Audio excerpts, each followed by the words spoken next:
What's up guys, welcome to my review channel. Today we are going to be reviewing the GoPro Hero 4 Silver. I haven't used this little camera at all so far, not outside anyway, I've used it inside. It's great to just throw in your pocket and you'll know it's be fine. Right, let's get into it. In the box, I've already unboxed it because it takes too much time to show you. This is the curved one, so you fix this onto helmets, car bonnets if you must. But yeah, this one goes on as well. This isn't curved. Try and get you to pick that up.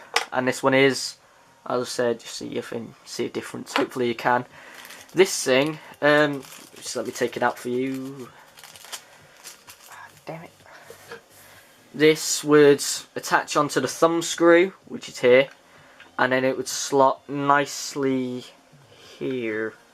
This is to stop vibration, apparently.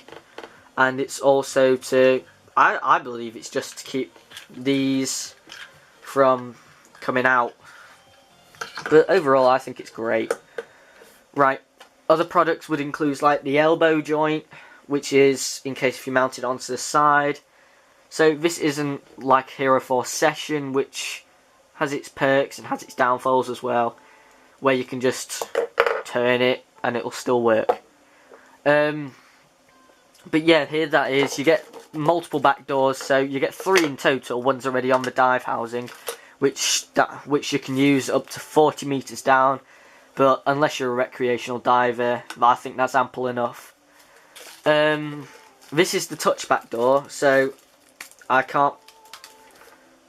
Like, this is the one that goes on it, and I think it's made out of polycarbonate or some sort of. It's obviously plastic, but I think it's something like this. This is the touchback door, so you can use it while you're underwater. It's got less dive capabilities because it's not hard plastic like this, but you can still use it underwater. The only problem I know when you put this on is you get a sort of bubble when you actually close it, and then when the pressure is there's a sort of bubble, so it's harder to use the touchscreen. But as it wins. There's the skeleton back door. I found that this is really good as well. Obviously you can't use it underwater, but you can use it with the touchscreen without a bubble, and it also improves the sound quality. It also helps get rid of the overheating problem. It doesn't get rid of it fully, but it sort of helps with it. When you first get this, the battery doesn't come in the GoPro, it's in the box. It's not the biggest of batteries because, as all GoPro people should know, is that it's not the greatest in battery life. It's a 1116 milliamp hour battery, 3.8 volts right here. See if you can pick that up. Should be able to. Just to open it, it's pulled out, so in case people try pulling it out or pushing it in, yeah, be alright. Slots in nicely there. I do recommend getting a couple more batteries, especially if you're going away. Yeah, that'd be great to get those batteries. As far as specs include, it is up to 4K, 15 frames a second, and 1080 up to 120, I think. Quote me if I'm wrong, comment down below if I'm wrong.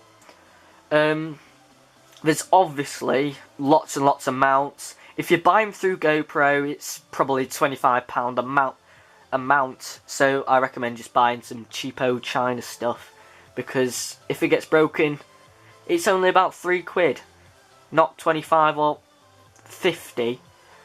This camera I got from Currys and PC World, the silver edition, for 150, no, not 100, sorry, I'd be lying to you, £250, so I know it's quite pricey. So it's instead of an Elecam, a new Olympus action camera that's coming out, or an SJ4000 or SJ5000. It's much better than those, but if you want to go for something that looks the same but isn't as good, just go for an SJ4000, 5000. Get them on Amazon for I think about £50 or 30 plus. Right, let's get into the camera itself. I've got it turned on. Here's what's special about it.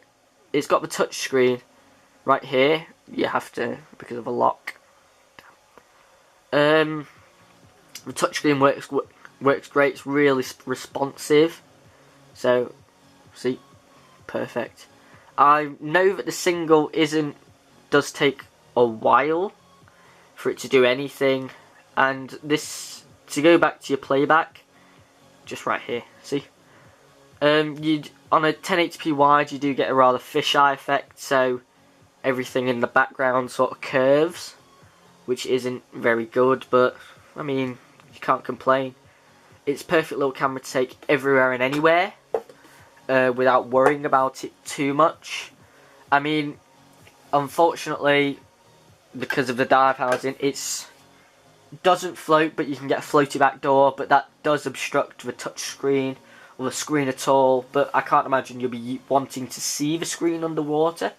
So, fair enough.